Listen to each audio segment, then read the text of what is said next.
Doctor Taher কঠিন অভিযোগ করেছেন একেবারে সরাসরি ডক্টর ইউনূসের বিরুদ্ধে। তিনি বলেছেন বিএনপির কাছে নতি স্বীকার করে প্রধান উপদেষ্টা ওয়াদা ভঙ্গ করেছেন। বড় ধরনের অভিযোগ কিন্তু। কেন বলছেন, কি কারণে বলছেন? বলছেন যে প্রধান উপদেষ্টা বিভিন্ন সময় বিভিন্ন কর্মকাণ্ডে একটি বিশেষ দলের কাছে আনুগত্য প্রদর্শনের চিত্র ফুটে উঠেছে। অর্থাৎ বিএনপিকে মেনশন করছেন যে আনুগত্য প্রদর্শন করছেন বিএনপি। কিন্তু বিএনপিও তো ক্ষুব্ধ। এই যে জুলাই সনদ যেই সুপারিশ, সেই সুপারিশে তাদের নোট অফ ডিসেন্ট রাখা হয়নি। তারপরে ওই যে বলা হচ্ছে যে 270 দিন পর অটোমেটিকভাবে এই জুলাই সনদের বিষয়গুলো সংবিধানে অন্তর্ভুক্ত হয়ে যাবে, অটো পাস। এইসব নিয়ে তো তারা বলছে যে রীতিমতো প্রতারণা করা হয়েছে এবং ডক্টর মোহাম্মদ ইউনূসকে অভিযুক্ত করছে, একই সঙ্গে জামাত এনসিপিকেও তারা সমালোচনা করছে। তো সেখানে আবার দেখেন উল্টাভাবে ডাক্তার তাহের অভিযোগ করছে। তাহলে দুই পক্ষ অভিযোগ করলেই কি বোঝা যাচ্ছে যে ডক্টর মোহাম্মদ ইউনূস তাহলে নিরপেক্ষ? বিএনপির কাছে নতি স্বীকার করে জুলাই সনদের আইনি ভিত্তি দেওয়া থেকে সরে এসেছেন প্রধান উপদেষ্টা ডক্টর মোহাম্মদ ইউনূস। এই মন্তব্য করেছেন তাহের।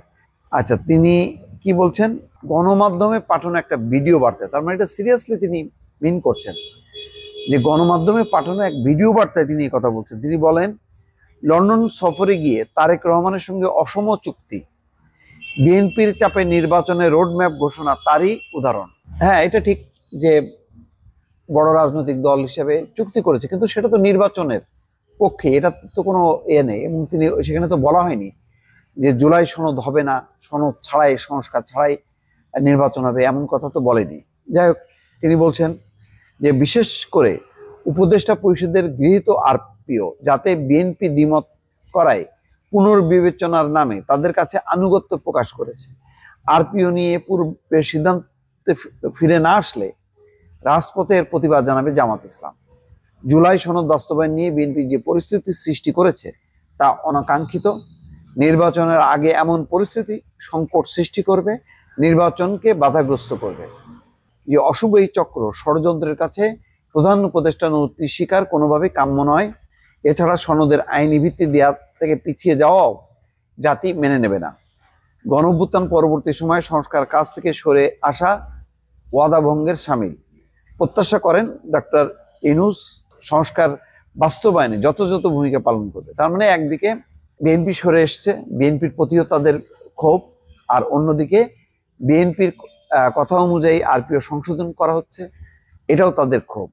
যার কারণে ডাক্তার তাহের বলছেন যে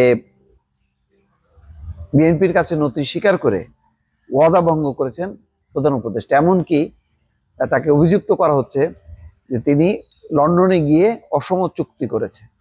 অসম চুক্তিতে কিন্তু একদম পরিষ্কার ভাবে আজকে যেটা নীতিগতভাবে সব রাজনৈতিক দল মেনে নিয়েছে ফেব্রুয়ারি নির্বাচন, এতে কিন্তু কোনো সমস্যা নেই, বরং জাতীয় নির্বাচনটাকে ধরেই অন্যান্য কাজ এগোনো।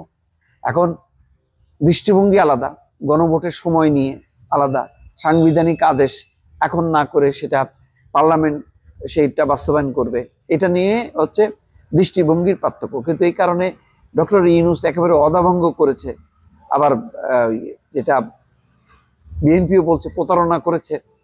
আমার মনে হয় এটা এক্সট্রিম পর্যায়ে এই যে ডায়ালগগুলি বলা হচ্ছে, এর ফলে যেটা হচ্ছে যে পারস্পরিক সম্পর্ক খারাপ হচ্ছে। সম্পর্ক খারাপ হয়ে গেলে অনেক ভালো জিনিস কিন্তু একসঙ্গে বসে তখন বাস্তবায়ন করা যায় না। ফলে এই তিক্ততা এবং এই বিভেদ বা এই শব্দ চয়ন, এই বিষয়গুলো চলতে থাকলে রাজনীতি আরো জটিল হয়ে উঠবে। দর্শক।